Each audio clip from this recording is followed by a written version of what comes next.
Bryan Kohberger has been described as very careful and effective in how he allegedly killed 4 University of Idaho students. Does that mean he could have murdered others?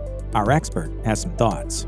When Bryan Kohberger was arrested on December 30th, 2022, for the murder of 4 University of Idaho students, it sent Pennsylvania police into high gear. Kohberger was arrested at his parents' house in Monroe County, Pennsylvania. Over the past few years, he had studied at schools in 2 nearby counties, Lehigh and Northampton.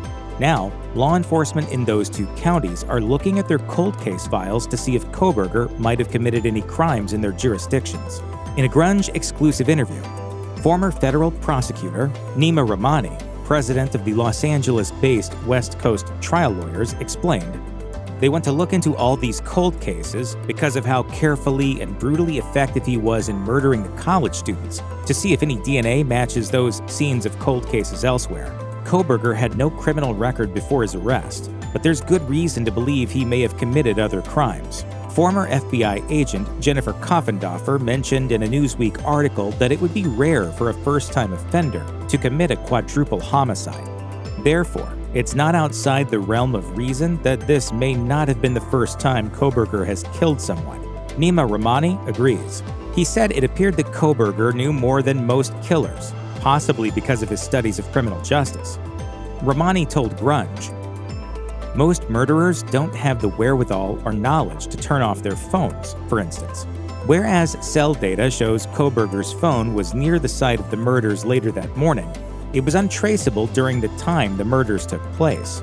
Rahmani added, "And here is someone who killed 4 people without a very clear motive, and he did it in a matter of 9 minutes, reportedly, so he may very well have killed before. This guy was just so effective in his killings, so if he killed before, you would think he would have been similarly careful." Northampton County's district attorney reported that as of February 8, 2023, his office hasn't found anything linking Kohberger to crimes there. Northampton County District Attorney Terrence Houck said the same in Lehigh County, but added they will continue to look.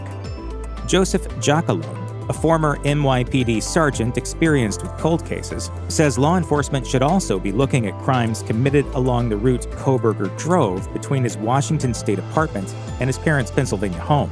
Since the FBI is also involved with the Idaho case, investigators may use the FBI's Violent Criminal Apprehension Program, which facilitates comparison between modus operandi and other details of past and present cases. If police in Pennsylvania or elsewhere do link Kohberger to another crime, it may not change his fate, according to Rahmani.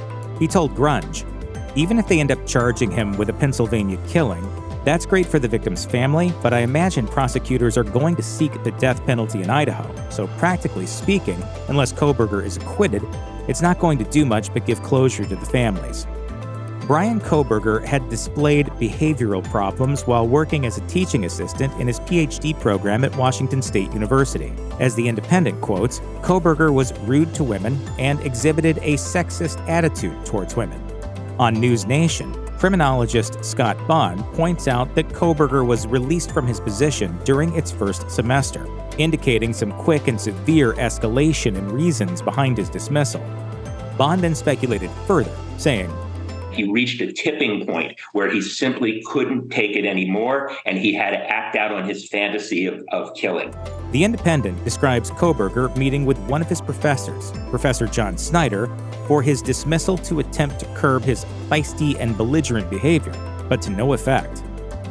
When speaking with Grunge, Nima Rahmani was candid about the obvious connections between these events and the murders of 4 University of Idaho students. He said, "Obviously, the fact that he, Kohberger, was a PhD student, the fact that he was reportedly stalking at least one of the female victims, showing up at her house, showing up at the restaurant where they worked, he was hunting a young female. Such connections, while inconclusive in and of themselves, do make for a clear case against Kohberger."